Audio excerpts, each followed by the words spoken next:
Bismillahirrahmanirrahim. Assalamualaikum warahmatullahi wabarakatuh. Alhamdulillah wassalatu wassalamu ala rasulillah. Hayyakumullah wa bayyakum wa saddadanillahu wa iyyakum alal khairi wal huda mahyina wa as'aluhu bimannihi wa karamihi ay yaj'alani wa iyyakum min ahlil ilmi wal qur'ani tadabbura wa fikha innahu ala kulli syai'in qadir wa bil ijabati jadir. Taib ayyuhal ikhwatul kiram, kita masuk ke nasihat Ibn Abbas berikutnya. Disebutkan di sini An Ibni Buraidah al-Aslami qala, dari Ibn Buraidah al-Aslami, dia berkata, syatama rajulun Ibn Abbasin, seseorang mencela Ibn Abbas. Faqala Ibnu Abbas, maka Ibn Abbas mengatakan, innaka latashtumuni wa fiyya thalathu khisal. Engkau mencela saya tidak ada masalah, yang penting di dalam jiwa saya terdapat 3 perangai. Insyaallah ya. Al-ulama haula, mereka ini para ulama itu ketika dicela enggak ada masalah bagi mereka, karena yang mereka cari ridhonya siapa? Allah Subhanahu wa taala. Apa kata beliau? Innaka latashtumuni wa fiyya thalathu khisal. Engkau mencela saya enggak ada masalah, yang penting di dalam jiwa saya terdapat 3 perangai. Yang pertama, inni laati 'alal ayah min kitabillahi azza wa jalla. Yang pertama, sesungguhnya saya membaca kitab Allah Subhanahu wa taala, fala wadittu anna jami'an nas. Ketika aku membaca 1 ayat dari Quran, 2 ayat dari Quran, maka aku berharap seandainya seluruh manusia ya'lamuna minha ma a'lam minha, seandainya seluruh manusia mengetahui isi ayat tersebut sebagaimana aku ketahui. Maksudnya gini, ketika fulan mencela Ibn Abbas, sikapnya Ibn Abbas gak akan berubah. Setiap kali dia membaca 1 ayat, maka dia berharap orang yang mencela Ibn Abbas, maka dia berharap bahwasanya orang yang mencela tadi juga paham ayat tersebut. Jadi gak ada masalah. Jadi walaupun dia dicela, tapi dia tetap sikapnya sama. Masya Allah. Yang kedua, wa inni la asma' bil hakim min hukamil muslimin. Perangai kedua yang saya miliki adalah saya mendengar seorang hakim yang mana ketika itu dia berhukum dengan hukum yang adil sekali, fa'afrahu bihi, maka perangai saya itu tetap bahagia. Padahal apa? Wala'alli la uqadi ilaihi abada, padahal saya itu tidak pernah dipertengahi oleh dia. Walaupun dia bukan hakim saya, walaupun dia bukan penentu bagi saya, tapi ketika dia memutuskan antara 2 orang dengan keadilan, aku senang dengan keputusan dia, padahal dia bukan siapa-siapa. Masya Allah. Yang ketiga, wa inni la asma'u bil ghaithi qad asabal balada min biladil muslimina fa afrah. Aku mendengar kondisi hujan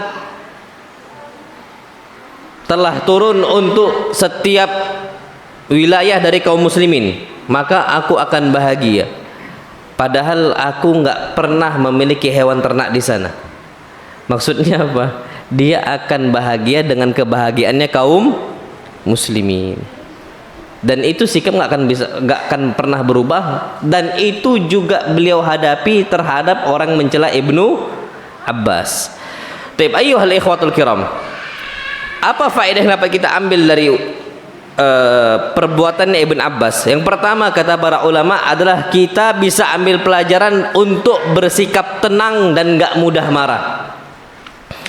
Apalagi di sosial media ini, na'udzubillah, orang itu mudah sekali untuk menuding fulan wala allan dengan sesuatu hal yang kita pun berlepas diri dari dia. Contohnya ucapan Wahabi, sikit-sikit Wahabi, sikit-sikit Wahabi. Cercaan itu terus menimpa kita. Maka apa kata para ulama? Kita harus bersikap tenang. Enggak apa-apa, mereka mencela itu biasa. Dan bahkan kalau bisa tersenyum, maka tersenyum. Sudah, senyumin saja. Bahkan kalau bisa ya ajak canda saja. Orang seperti itu tuh nggak usah diserusin, dicandain, insya Allah. Dan inilah yang pernah diucapkan oleh Nabi kita Muhammad sallallahu alaihi wasallam. Wasiat beliau ketika itu disebutkan dari Abu Hurairah, anna rajulan qala lin nabiy sallallahu alaihi wasallam, bahwasanya ada seorang yang bertanya kepada Nabi SAW. Dia mengatakan, ya Rasulullah ausini, wahai Rasul SAW, wasiatkan saya, nasihati saya. Faqala la taghdab, maka beliau mengatakan, jangan engkau apa? Marah. Habis itu diulangi lagi, ya Rasulullah ausini. Nabi wasiatnya sama apa? La taghdab, jangan engkau marah. Diulangi lagi ketika juga sama, la taghdab, faraddada miraran wa qala la taghdab. Apa yang dapat kita ambil faedah? Nabi tahu ini sahabat tukang apa? Ngamuk, marah bawaannya. Ada orang tipikal itu, ya sebagaimana kata Nabi SAW, Nabi Adam itu diciptakan dari tanah, dan tanahnya di tubuh Nabi Adam itu berbeda-beda. Ada tanah yang keras, ada tanah yang lembut. Macam kayak kita, pasir itu lembut, ada yang keras macam tanah liat, bahkan lebih keras macam batu. Dan sifatnya anak Bani Adam itu beda-beda, ada yang lembut, ada yang keras, kayak gitu. Nah, Nabi SAW mendapati ada sahabatnya tukang apa? Marah. Faqala la taghdab, jangan marah. Hatta untuk orang mencela kita, na'am juga sama. Makanya Masya Allah, kalau orang seperti itu jangan dibawa hati gitu loh, dianggap canda saja sudah. Ana sudah berkali-kali, sudah sering, mau di sosial media ataupun langsung ya, Insya Allah, ya anggap saja suatu hal candaan, tidak usah dianggap hati. Marah kadang-kadang marah, dan itu wasiat Nabi SAW. Makanya ada satu hadis, orang kuat itu bukan orang yang marah, bukan. Kata Nabi SAW, laisa syadidu bisur'ah, orang dikatakan kuat bukan karena dia itu pemarah, bukan. Innama syadid alladhi yamliku nafsahu 'indal ghadab, orang yang kuat adalah orang yang bisa menahan amarahnya ketika dia itu apa? Lagi emosi-emosinya. Itu orang yang apa? Kuat. Makanya Pak, ana wasiatkan untuk diri ana pribadi dan seluruh kaum muslimin, kalau lagi marah sama istri, salah besar kalau patokan kita, oh ana akan tunjukkan kekuatan ana di hadapan istri dengan apa? Marah. Salah. Kalau sampai marah yang berlebihan Pak, Masya Allah, istri itu nggak nganggap kita ini orang berwibawa, yakin, justru nganggap kita seperti anak kecil yang sepantaran umurnya dengan dia, habis wibawa kita. Makanya ketika seseorang sudah nggak lagi dianggap istrinya orang yang berwibawa, itu biasanya dikarenakan suka apa? Marah. Bahkan sering sekali istri itu bisa membalas marahnya lebih kejam. Lebih apa? Kejam. Makanya Nabi SAW sudah nasihati, rifqan bil qawarir, lemah lembutlah kalian dengan botol-botol kaca.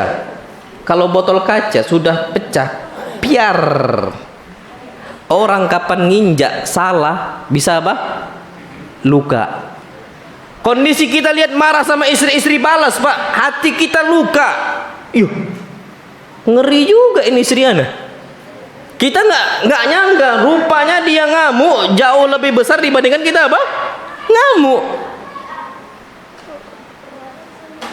Akhwat, insyaallah. Taib. Jadi kondisinya jangan sampai kita mengeluarkan apa? Amarah.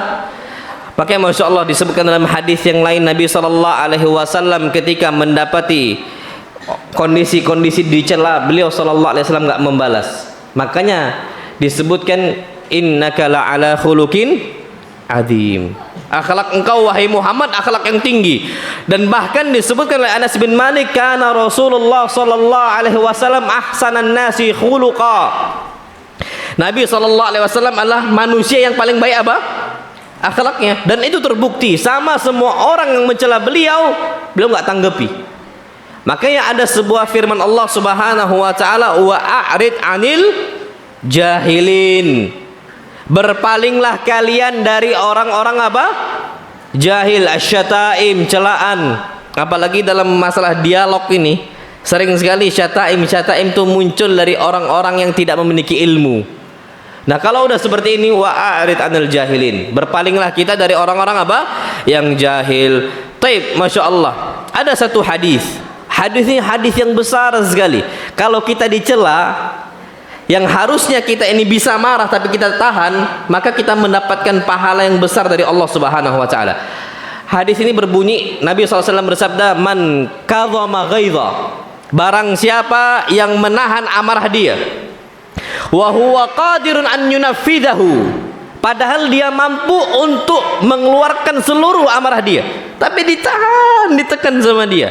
Da'ahu Allah Subhanahu wa taala ala ru'usil khalaik. Maka Allah Subhanahu wa taala memanggil dia di hadapan seluruh makhluk-makhluk Allah, malaikatnya, manusianya, jinnya, semua dikumpulkan, dipanggil nih satu orang, ditegakkan di hadapan seluruh makhluk-makhluk Allah Subhanahu wa taala yaumal qiyamah, pada hari kiamat. Allah puji ini orang, Masya Allah Pak, diletakkan di atas, yang lain nonton semua, dipuji. Apa kata Nabi kita Muhammad SAW? Hatta yukhayyirahu minal huril aini masya, sampai Allah kasih pilihan bidadari-bidadari yang dia inginkan. Ana senang sama bidadari itu, ambil, ambil, dikasih pilihan. Dan itu sesuatu hal yang besar. Makanya kalau antum udah mulai marah sama istri, ingat, oh ada bidadari kok. Berarti apa? Tahanlah, tahanlah. Oh dipancing lagi sama istrinya, oh bang marah lah bang, biar nggak dapat bidadari. Nggak bisa, tahan, tahan. Makanya Masya Allah, kalau kalau kita tahu Pak, hadis kita itu ditegakkan di hadapan malaikatnya, di hadapan Jibrailnya, di hadapan Mikailnya, di hadapan malaikat mautnya, di hadapan semua makhluknya, hatta jin solehnya, manusia solehnya, hatta semua asatidahnya, dihadapkan kita untuk tegak di hadapan mereka. Siapa yang tak bangga? Kita mungkin dulu pernah juara 1, 2, 3 ketika pondok dulu, atau ketika sekolah dulu. Ketika kita tegak di panggung, seneng nggak kita? Senang dalam hati kita, Masya Allah ya, gitu. Ini yang manggil siapa? Allah Subhanahu wa taala, bukan lagi panitia. Allah Subhanahu wa taala yang memanggil. Dan itu suatu hal yang besar. Taib, Masya Allah. Ada satu hadis juga Nabi SAW mengingatkan kita, kalau kita itu nggak suka dimarahin orang, maka jangan marahin orang. Itu ada hadisnya. Nabi SAW bersabda, man ahabba an yuzahzaha anin nar, barang siapa yang dia itu cinta untuk dijauhi oleh Allah dari api neraka, wa yadkhulul jannah, dan barang siapa yang cinta untuk masuk surga, fal ta'tihi maniyatuhu, maka hendaknya kematian dia datang untuk dia, wa huwa yu'minu billahi wal yaumil akhir. Yang pertama, dalam kondisi dia beriman kepada Allah dan hari akhir. Yang kedua apa? Wal ya'ti ilan nas alladhi yuhibbu ayyuta ilaihi, maka juga berperilakulah kepada manusia sebagaimana dia suka orang berperilaku terhadap dia dengan perbuatan tersebut. Maka kata para ulama, kalau seandainya kita sudah mulai marah dan kita nggak suka dimarahi, jangan marahi orang. Itu dia. Itu yang perlu kita ketahui. Wallahu a'lam bissawab. Baik, Masya Allah.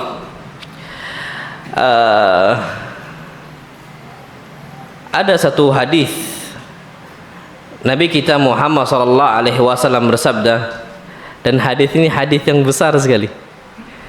Ketika Nabi SAW dicela, ada orang Yahudi, ada orang apa? Yahudi datang ke Nabi SAW mencela beliau SAW. Apa kata orang Yahudi ini? Assalamu alaikum.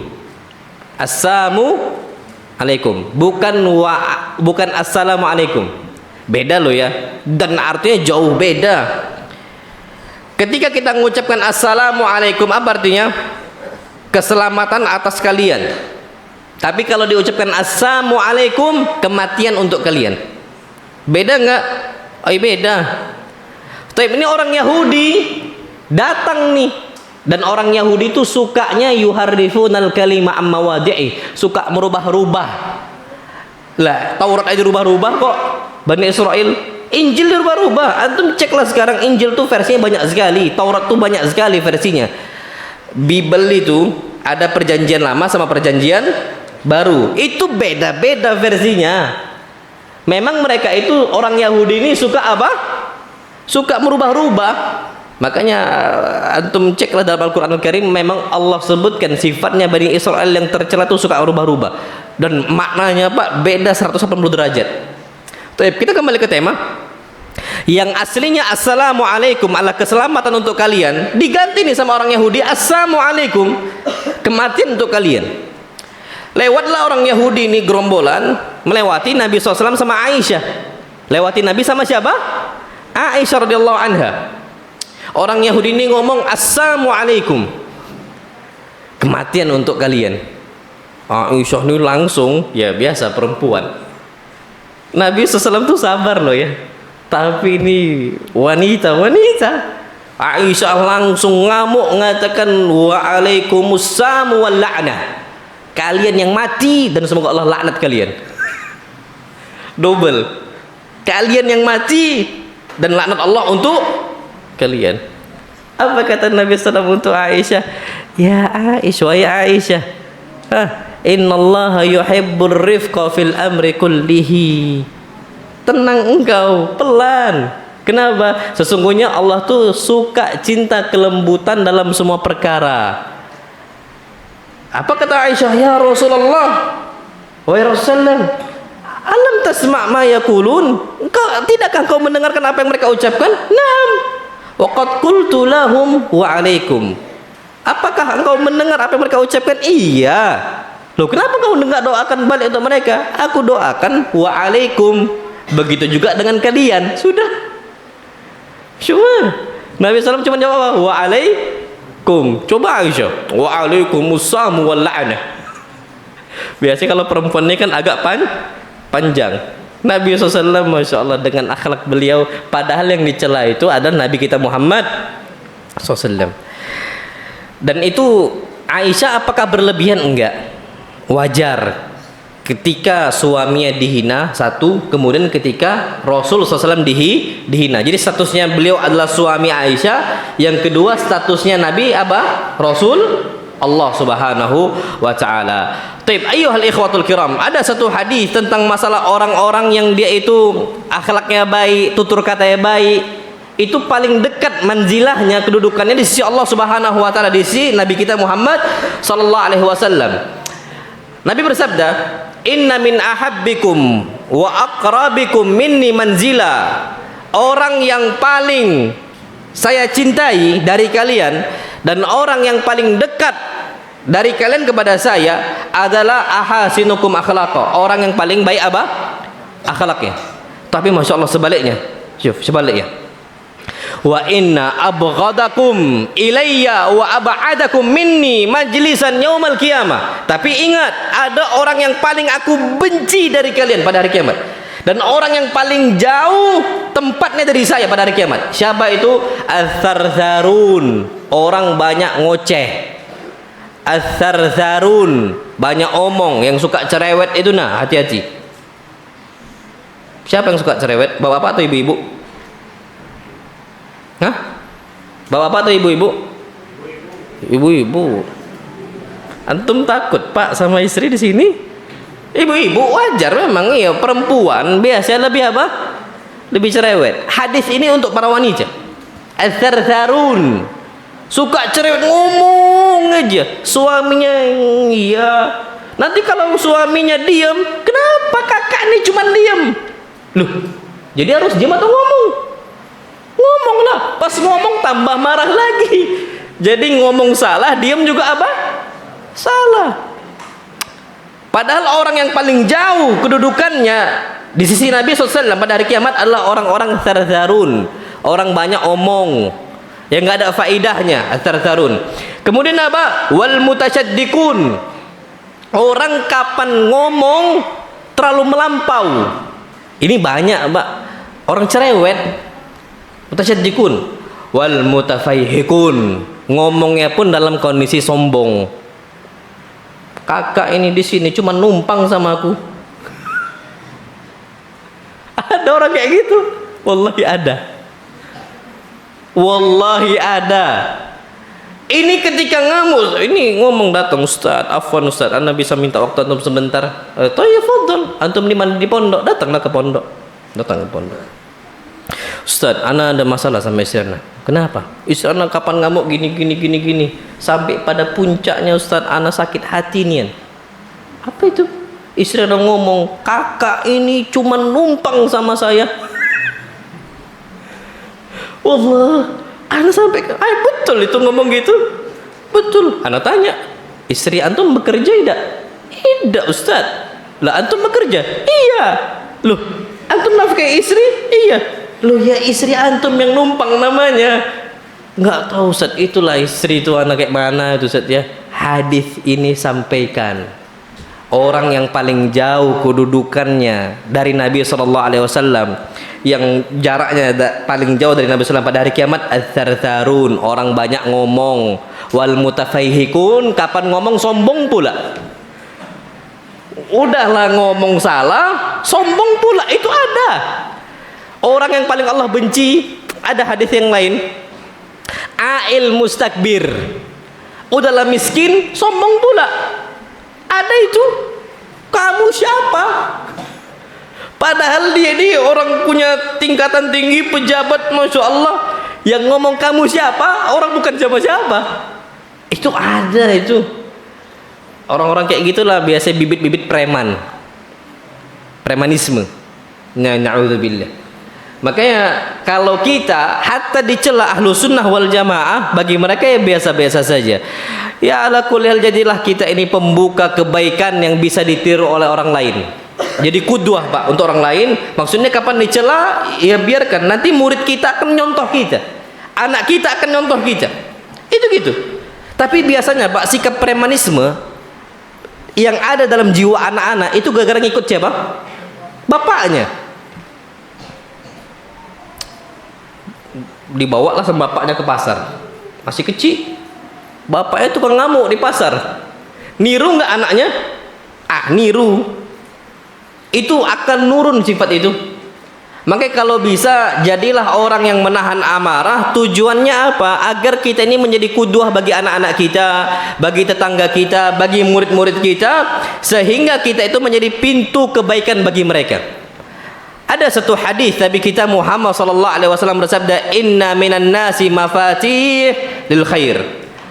Dari manusia itu ada orang-orang yang menjadi kunci untuk kebaikan.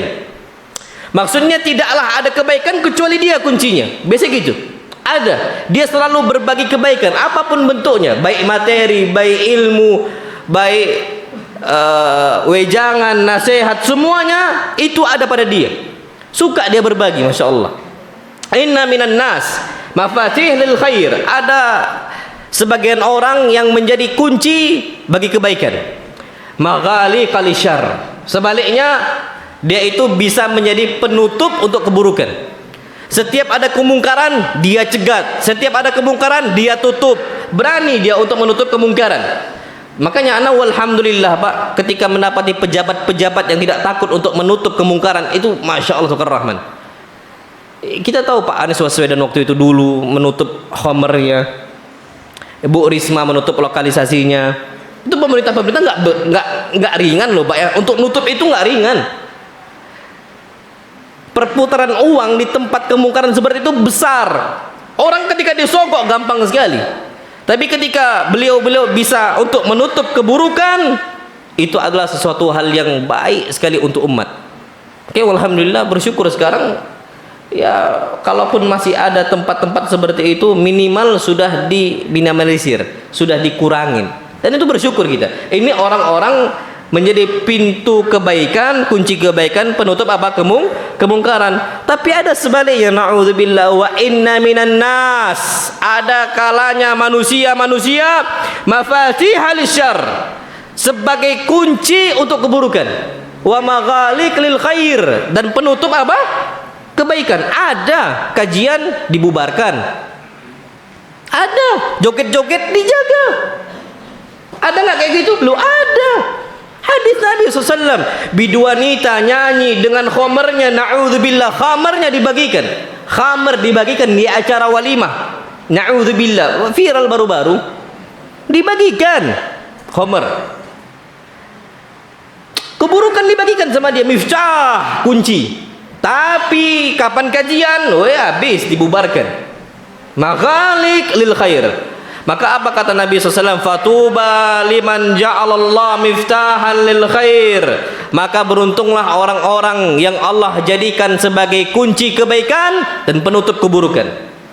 Wa wailun, dan wail, kebinasaan untuk orang-orang yang Allah jadikan sebagai penutup kebaikan dan penyebar apa?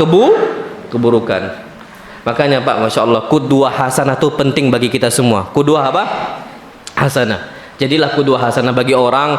Ya, kapan orang tuh nengok, oh gini ustadznya ya, Masya Allah. Maksudnya kapan dihina, oh ya sudah, anggap candaan baik, nggak usah diseriuskan. Itu ya bisa, nggak ada masalah sama sekali. Na'amullah alam bisawab. Karena gini, biasanya takutnya kapan kita dicela, kita marah, biasanya kita itu lebih over mencelanya dibandingkan dia yang mencela awalnya. Jatuhnya kita malah kezaliman yang lebih besar. Nah, ini nggak boleh ini. Kalau mau kisos sesuai dengan batasannya. Kalau melampaui maka nggak boleh. Hukumnya haram. Makanya kalau bisa lebih baik diam, dalam kondisi sabar saja. Nabi SAW bersabda, ittaqudz zulma. Hati-hati kalian dari sikap untuk menzalimi orang lain. Kenapa? Fa inna zulma dzulumatun yaumal qiyamah. Karena kezaliman yang kita kerjakan adalah zulumat, kegelapan pada hari kiamat. Namullahu alam bissawab. Taib. Kemudian insyaallah faedah yang berikut yang dapat kita ambil hadis dari Ibnu Abbas di sini adalah kita harus mengutamakan kepentingan umat. Yang menjadi patokan kita adalah kebaikan umat. Walaupun kondisi kita lagi berat. Ana ambil contoh Ibnu Abbas tadi. Ibn Abbas tidak ada masalah, beliau ini menjadi orang yang mungkin dihinakan, dicela dan sebagainya.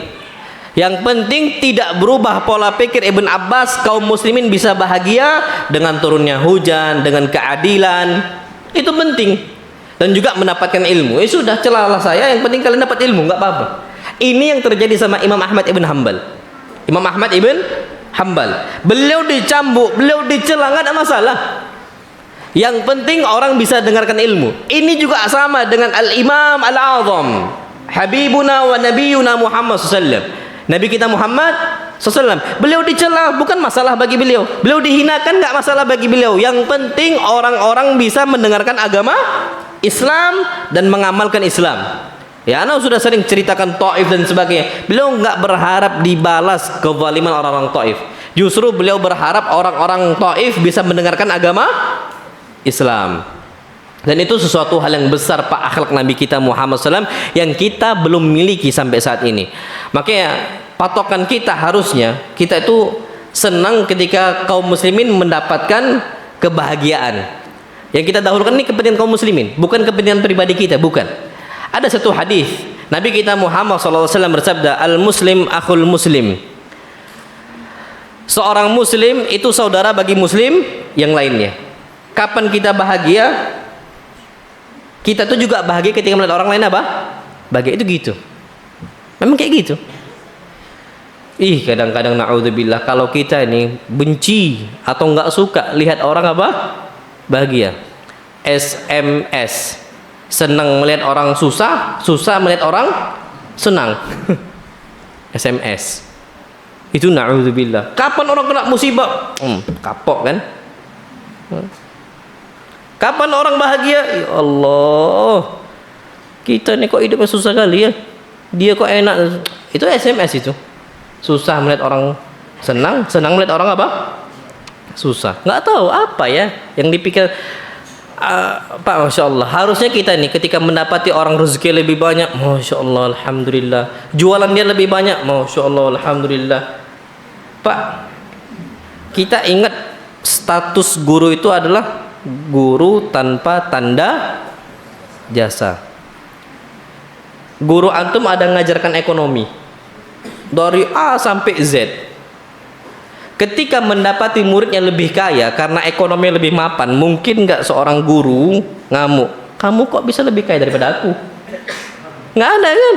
Nggak ada. Nah coba kita jadi orang seperti itu. Kita ke anak kita, pernah nggak kita ngamuk ketika anak kita lebih mapan dibandingkan kita? Nggak pernah. Kenapa? Karena kita merasa anak kita bagian dari kita, kita bagian dari anak kita. Nah, harusnya kepada semua muslim itu sama, nggak berubah, nggak berubah. Dalam urusan rezekinya, dalam urusan ilmunya, itu seperti itu. Ana pernah jumpai, ana nanya sama waktu itu sama santriwati, antun pernah nggak mendapati orang atau santriwati yang lain ketika untuk mengajarkan tuh bakhil, nggak mau berbagi bersama untuk mendapatkan saling sharing ilmu? Oh ada Ustaz yang ngomong, ada Ustaz tuh semuanya. Wih, kaget anda. Masa ada langsung anak ingatkan, itu bahaya, nggak boleh sampai dia nutup-nutupi apa? Ilmu, takut disaingi, nah apa? Kalau memang tujuannya ikhlas lillahi tabaraka wa ta'ala, ada orang nanya, itu kesempatan bagi dia untuk berbagi ilmu. Wih, ini pahala ini. Ta'ala, sini, ayo baca. Itu seneng. Dan ana alhamdulillah dapati kawan-kawan ana yang sepantaran, itu memang kayak gitu Pak, Masya Allah. Dalam urusan ilmu, kami sama-sama nih satu bagian. Satu marhala gitu ya, satu marhala, satu kelas, satu tingkatan. Ana dapati kawan-kawan tuh saling sharing sampai sekarang.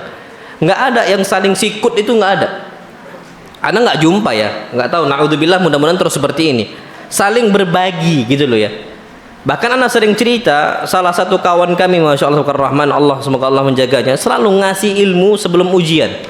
Ringkasannya, semua ringkasan tuh keluar dari situ ujiannya. Makanya nggak perlu pakai kitab yang tebel-tebel kayak gitu, cukup dari ringkasan beliau hafizahullah Ustaz Ansar. Dari ringkasan beliau aja sudah. Santri dulu sebelum beliau meringkas itu pakai kitab tebel-tebel, baca SKS, sistem kebut semalam. Jadi satu kitab tuh dihabiskan dalam satu malam. Sejak ada ringkasan beliau bagikan, antum ambil ini ringkasan anak, sebelum maghrib balikkan sama anak, semua fotokopi. Apakah beliau takut untuk disaingin? Enggak, buktinya dari kami beliau lah paling tinggi rankingnya, maksudnya yang paling tinggi nilainya, summa kamlut pula lagi, Masya Allah. Dan itu keberkahan, jadi nggak usah takut, Masya Allah.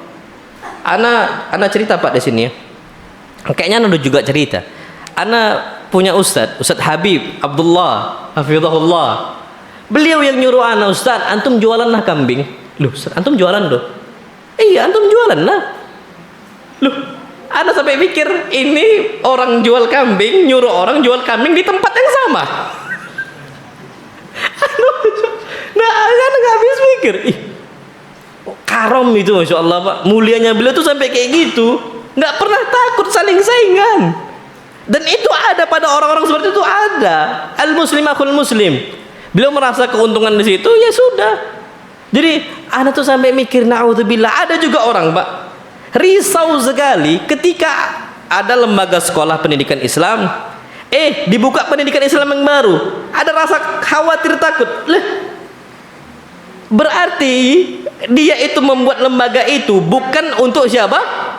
Allah. Ana sampaikan sama asatidah, ana sampaikan terus, Masya Allah. Ana sampaikan seperti ini Pak, kita kalau memang lillahi tabaraka wa ta'ala, memang kita basicnya untuk Allah subhanahu wa ta'ala, kita nggak akan sanggup satu kota ini semua ada di kita, nggak akan sanggup.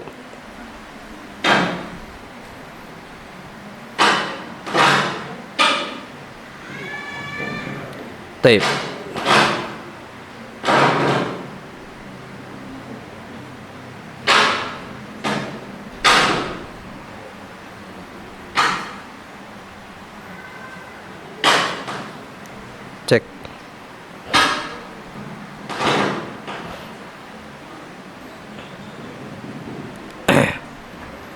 Cek. Cek. Tape. Tape. Nah, ini penting Pak, perhatikan. Ana sampaikan nih ke kawan-kawan, Masya Allah ya. Kita wallahil adim, kalau kita memang bangun sebuah lembaga, bangun masjid, bangun apa, memang lillahi tabaraka wa ta'ala, satu kota nggak akan bisa kita ngurus itu semua. Wallahil adim. Ana sumpah demi Allah nggak akan bisa. Demi Allah. Ana ambil contoh saja. Ana ambil contoh ringkas. Kalau kita ini memang ikhlas untuk Allah Subhanahu wa taala, dengan ada lembaga baru, harusnya kita bersyukur, oh tugas ana sudah diambil oleh orang lain. Betul kan? Betul. Sekarang cari Pak, siapa manusia yang pengen capek? Cari. Hatta ustadz pun nggak pengen capek. Capek Pak ngajar tuh, capek dakwah itu. Ketika diambil sama orang lain, berarti apa? Ya sudah, Masya Allah ya, alhamdulillah tugas ana sudah diambil sama orang. Masya Allah. Tinggal kita fokus di tugas yang lain. Itu memang harus kayak gitu Pak. Tapi kalau kita risau sama orang bangun lembaga baru, hati-hati. Takutnya apa? Saingan bisnis SPP. Wallahil adzim. Kalau udah kayak gitu Pak, hati-hati. Cuman yang ditunggu kebinasaan. Ana itu Masya Allah ya, ketika orang bangun lembaga, ada tuh bahagia. Minimal Pak jadi pusat gitu loh ya. Jadi pusat. Bukankah antum cek sekarang Masjid Kuba sama Masjid Nabawi jauh atau dekat? Masjid Kuba sama Masjid Nabawi jauh atau dekat? Jauh atau dekat? Dekat.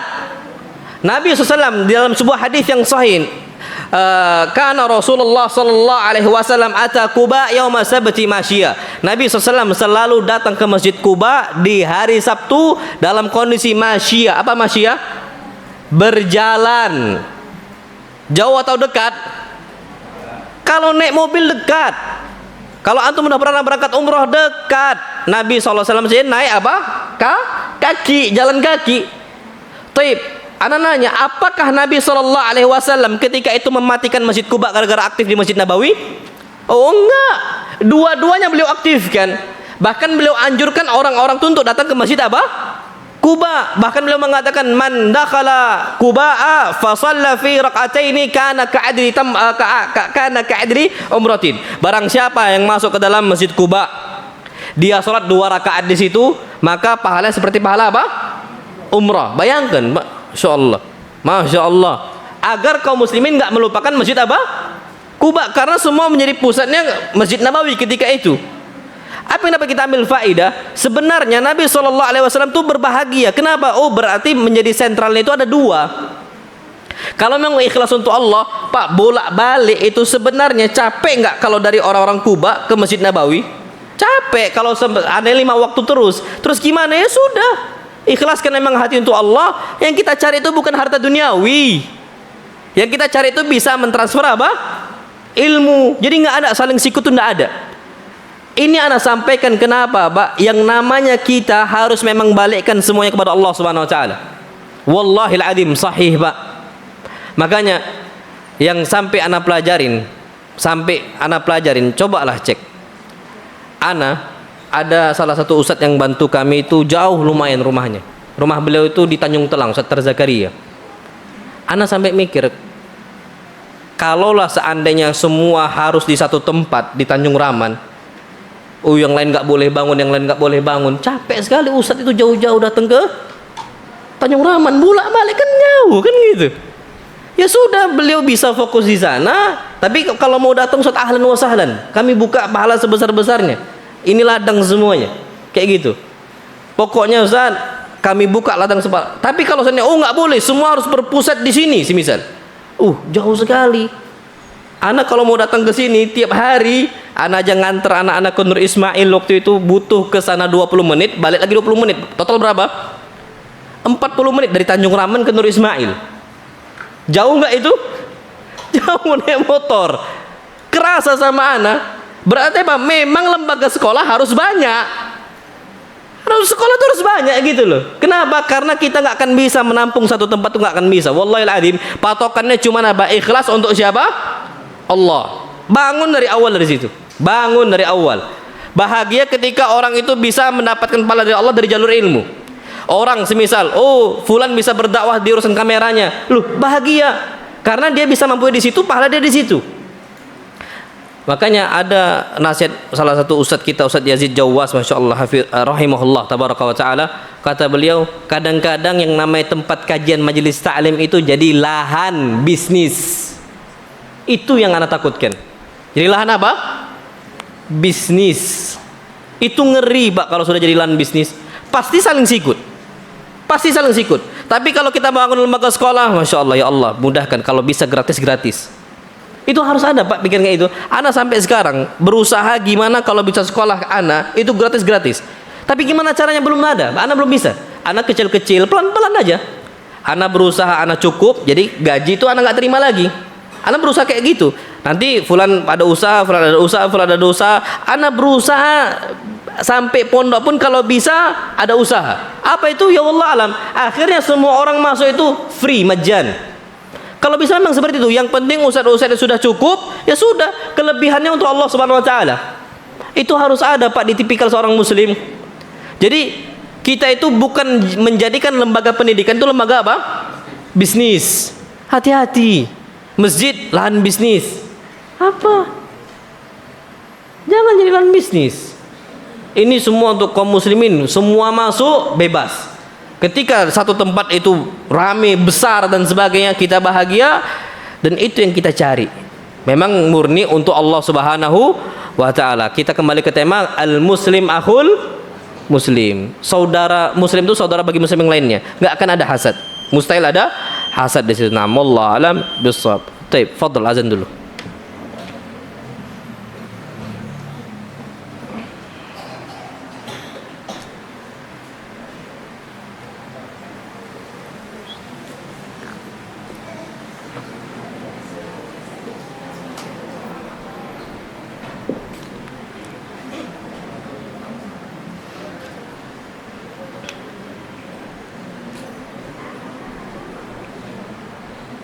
Allahu Akbar,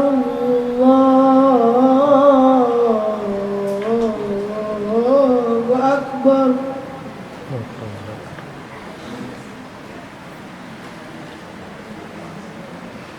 Allahu Akbar,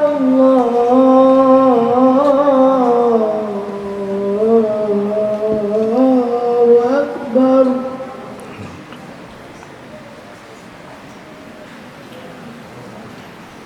Asyhadu an la ilaha illallah.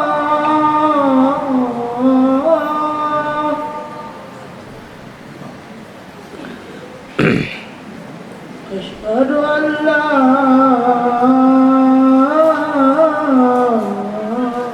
ilaha illallah.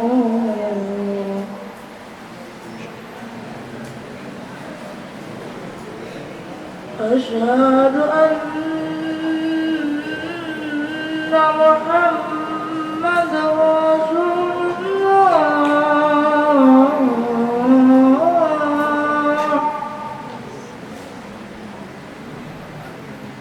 Asyhadu anna Muhammadar Rasulullah.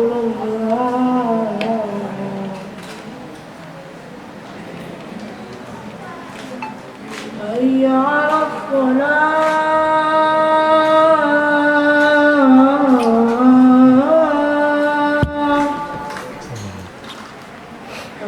Hayya 'alas shalah.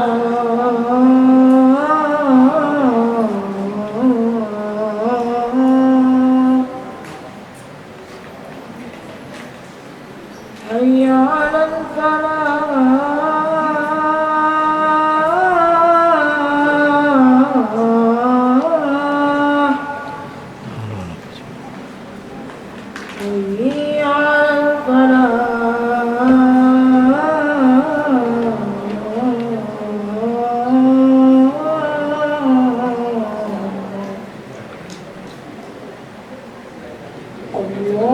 Iya. Pakai ini. Allahu Akbar,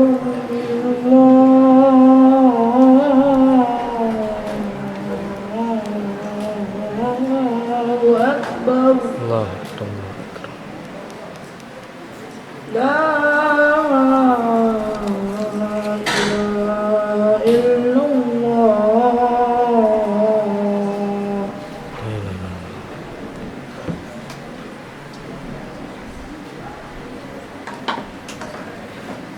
Tes tes.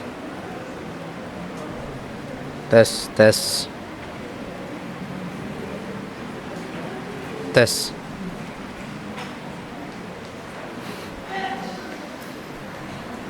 Tes tes tes. Tes tes tes tes. Tes tes. Tape. Kita lanjutkan. Kita kembali ke tema. Tapi nampaknya ini 2 kali mic ini rusak sama Ana. Pertama pas khutbah Jumat. Sekarang juga kayak nampaknya Ana ini harus agak slow sedikit ya kan. Agak ini 2 kali kena dia, Masya Allah. La wala wala quwwata illa billah. Afwan kalau ngerusak barang antum ya. Baik, kita lanjutkan ke tema, Masya Allah. Jadi kita itu harus bahagia ketika kaum muslimin itu bisa terpenuhi hajatnya. Itu memang harus kayak gitu.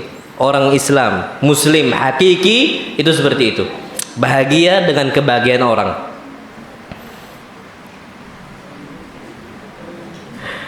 Aduh ya Allah, kadang-kadang ya ini terjadi nih, Masya Allah.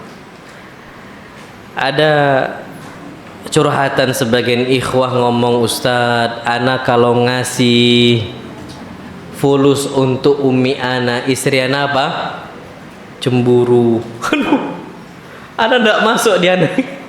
Maksudnya gini, kalau istri bisa cemburu atau nggak senang dengan kebahagiaan keluarga dia sendiri, pasti dia nggak akan senang dengan kebahagiaan orang yang nggak ada hubungan kekeluargaan. Semisal tetangga, nggak ada hubungan nasab, nggak ada hubungan darah, nggak ada hubungan keluarga. Ana yakin tetangga motor baru minta mobil dia. Iya, kenapa nggak suka hajat kaum muslimin itu terpenuhi? Na'udzubillah, ada orang kayak gitu. Makanya Anda sampai mikir, na'udzubillah, umat Islam ini sudah buruk sekali akhlaknya. Nggak senang lihat orang apa? Senang. Akhirnya ngomong, nggak usah lah banyak-banyak ngasih orang tua. Lah, itu ada kadang-kadang. Nah, tapi Masya Allah ada muslimah yang salihah. Ngomong, bang, abang belum ngasih untuk abi, untuk umi, itu belum kasih. Diingatkan, itu ada. Nah ini kondisi dia bahagia dengan kebahagiaan orang lain. Ini enggak, kadang-kadang na'udzubillah orang bahagia itu dia enggak senang. Maksudnya hajatnya kaum muslimin terpenuhi dia enggak senang. Ibnu Abbas lah, hajatnya kaum muslimin terpenuhi beliau senang. Bahkan beliau berusaha untuk selalu bantu apapun kondisinya. Beliau bahagia sekali. Dan ini yang pernah disampaikan dalam hadis Nabi kita Muhammad SAW, man farraja an muslimin kurbatan min kurabi ad-dunya, barang siapa yang dia itu berusaha untuk melepaskan kesulitan-kesulitan dari seorang muslim di dunia, maka apa? Allah Subhanahu wa taala akan lepaskan kesulitan-kesulitan dia pada hari kiamat. Insyaallah. Gitu aja, bantu aja. Yang penting sudah bantu. Nanti yakinlah pada hari kiamat kita akan dibantu oleh siapa? Allah SWT. Jadi patokan kita tuh yang penting kaum muslimin itu bahagia, gitu aja. Tak perlu takut, tak perlu takut. Apalagi kaum muslimin itu kondisinya Masya Allah, disebut oleh Nabi kita Muhammad SAW seperti satu bangunan. Al-muslim lil muslim kal bunyan. Seorang muslim untuk muslim yang lainnya seperti apa? Satu bangunan, kal bunyan. Idza ishtaka minhu 'udwun tada'a lahu sa'irul jasad. Kalau seandainya ada salah satu anggota tubuh yang sakit, maka yang lain juga akan merasakan apa? Sakit. Gampangnya gini, sakit gigi. Yang ngeluh mana?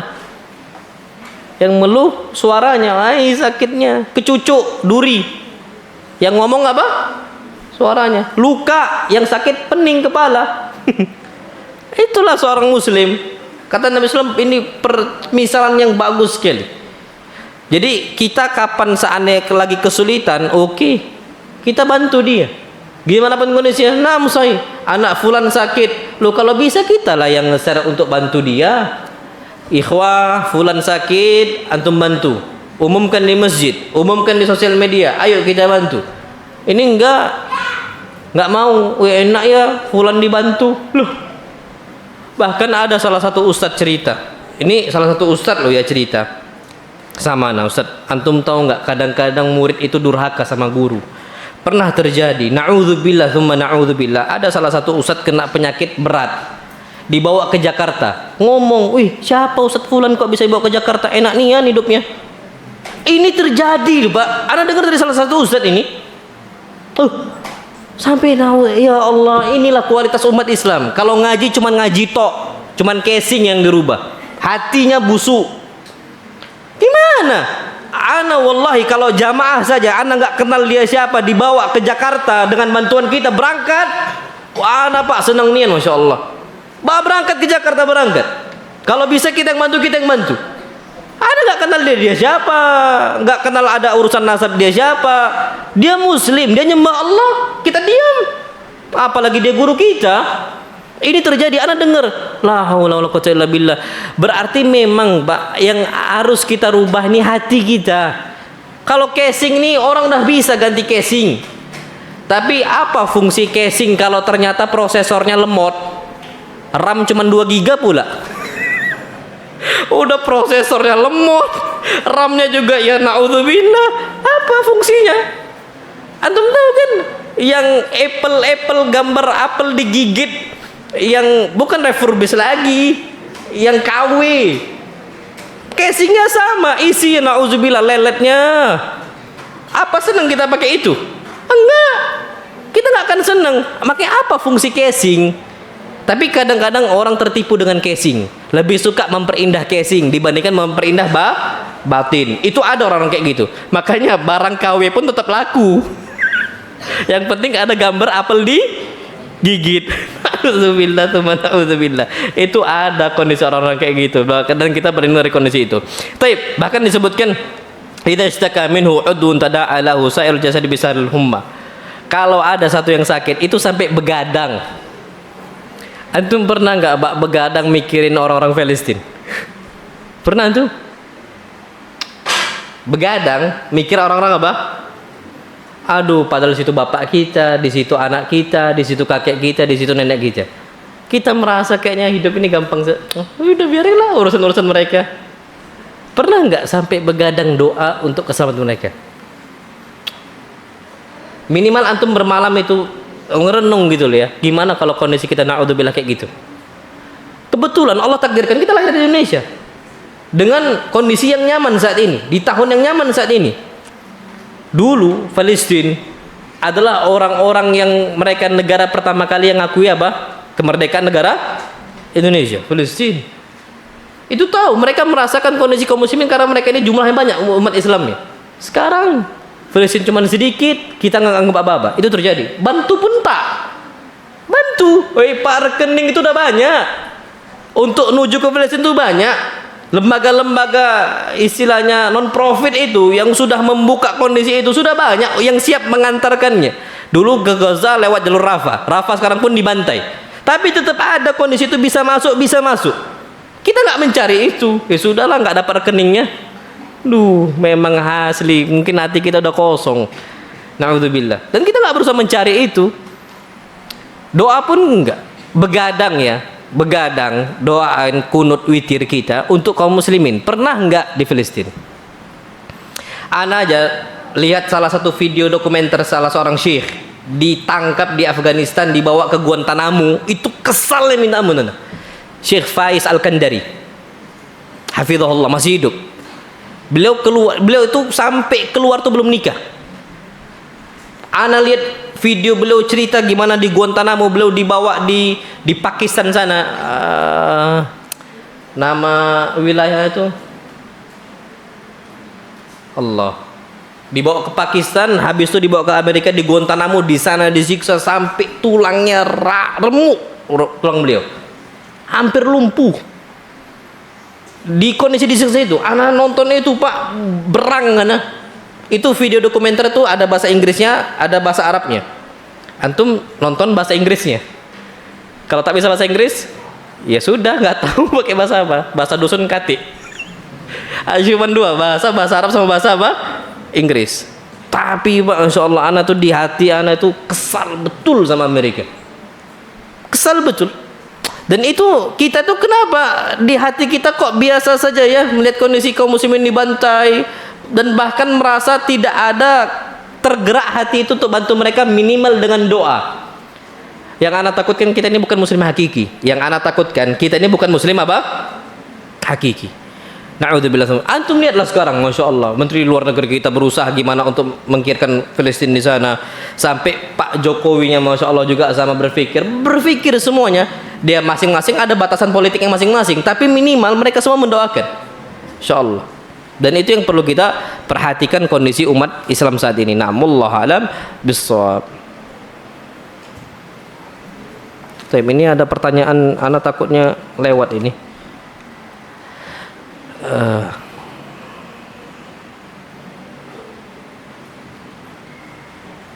Insya Allah kita tutup sampai sini. Kita akan bahas pada pertemuan berikutnya insya Allah. Salam warahmatullahi wabarakatuh. Siapa Kiai Haji Gufron Al-Bantani? Syukran. Loh, kok nanya ana? Ana tidak tahu siapa Kiai Gufron. Mama Gufron ya. Setahu ana dia ini makhluk yang bisa bahasa semut. Setahu ana nggak tahu. Afwan kalau salah informasi. Bisa bahasa malaikat. Yang makali itu nah. Itu setahu ana Pak ya. Tapi yang jelas dia nggak bisa bahasa Suryani. Bohong, kadzab, dajjal. Wallahi kadzab. Nah, ini kalau orang hidup di zaman ulama zaman dulu, semua akan ngomong kadzab. Ini wallahi dia sampai mudah sekali ngomong Nabi bersabda, laqad inna mana? Maqalli nggak ada Nabi ngomong maqalli. Ini dusta yang paling besar. Nabi SAW bersabda, man kadzaba alayya muta'ammidan falyatabawwa maq'adahu minan nar. Barang siapa yang dia itu mengatasnamakan saya, mengucapkan sebuah perkataan mengatasnamakan saya, siapkan tempat duduknya di mana? Neraka. Walhamdulillah MUI semua udah gerak. Kalau yang dimaksudkan itu yang di Malang, ya dia orangnya. Bisa malaikat, bisa bahasa apa? Aduh, ana ya Allah. Ana tuh pernah mau coba bantah dia. Ana hafalkan dulu teksnya. Ucapan dia, ya Allah. Kadang-kadang geram juga sama ini orang. Kadzab. Dia ini apa? Kadzab, pendusta. Nggak bisa bahasa Arab, nggak bisa bahasa Suryani. Bohong.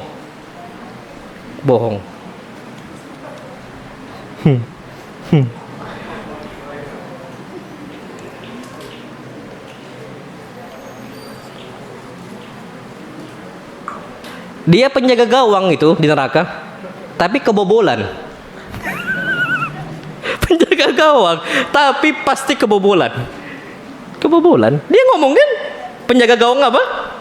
Neraka kan? Iya, kebobolan itu. Siapa dia? Salam Ustaz, apa saya urutan tanda-tanda kiamat? Syukran. Satu majelis kita ini. Tanda-tanda hari kiamat. Tidak bisa nabahas di sini, terlalu panjang. Salam berkata Ustaz, apakah doa khatmil Quran memang ada dan apa hukum membacanya? Allah alam. Allahumma rahamna bil Quran. Itu kan maksudnya? Allah alam. Yang setahu ana cuma mengucapkan sebagaimana yang diucapkan oleh Nabi kita Muhammad dalam hadis yang sahih diriwayatkan oleh Aisyah, subhanakallahumma wa bihamdika asyhadu an la ilaha illa anta astaghfiruka wa atubu ilaik. Allah alam bisawab. Bismillah, jika kita sholat subuh di masjid yang ada doa kunutnya, apakah kita ikut kunut mengangkat tangan berdoa ataukah diam tidak ikut kunut?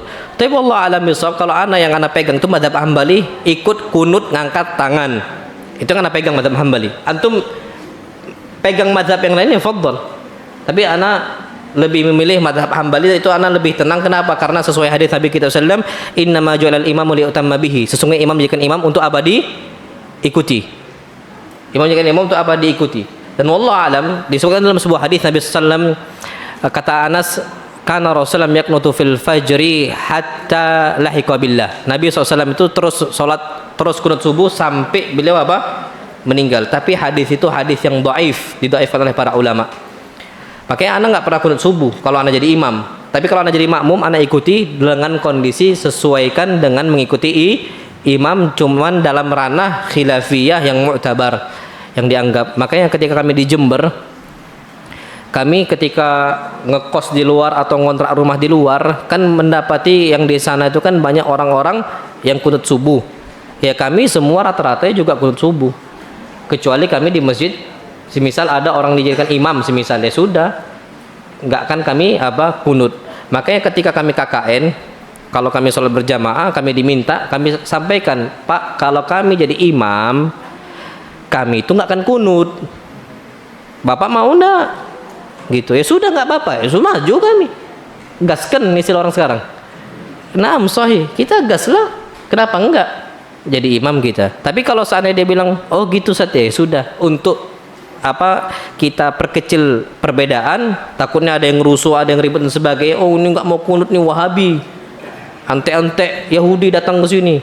Itu kan sampai ada petisi kan untuk ngusir itu. Alhamdulillah. Makanya kalau udah kayak gitu ya sudah.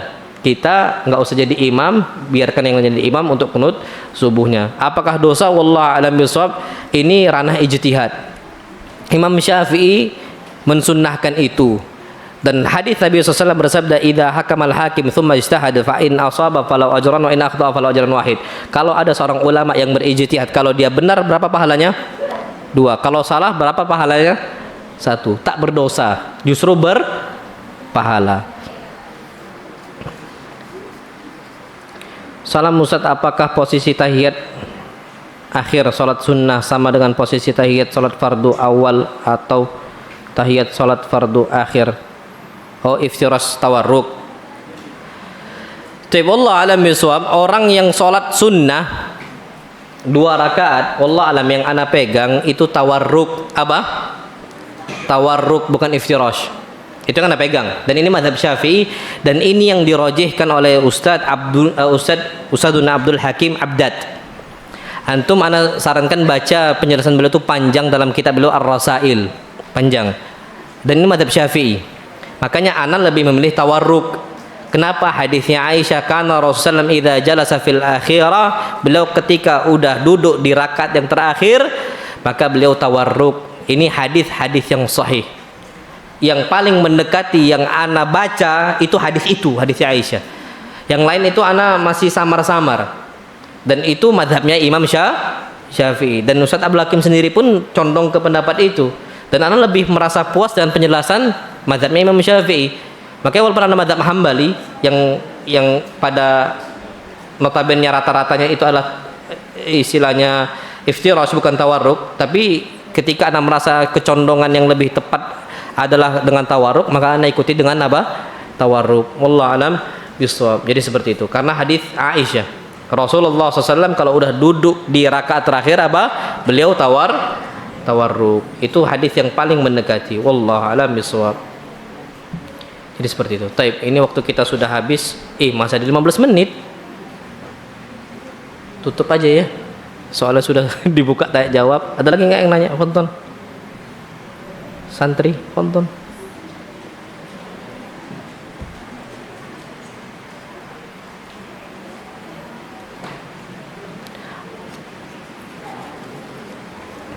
Antum kebayang nggak Pak, kalau seandainya banyak orang menjadi pengikutnya manusia yang bisa bahasa semut, dan ternyata banyak, bukan Nabi Sulaiman loh ya, bukan Nabi Sulaiman, dan ternyata pengikutnya banyak. Terbayang nggak gimana pengikutnya Dajjal?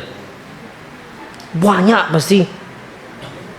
Dan antum kira Dajjal nggak masuk padat karya? Masuk, asli masuk. Terus gimana cara antum melindungi diri antum? Baca, hafalkan surat Al-Kahfi 1 sampai. Antum hafal enggak? Pak, Dajjal masuk sini Pak. Tanjung Raman juga sama. Apa ayatnya, siapa yang hafal? Jamaah dikasih hadiah.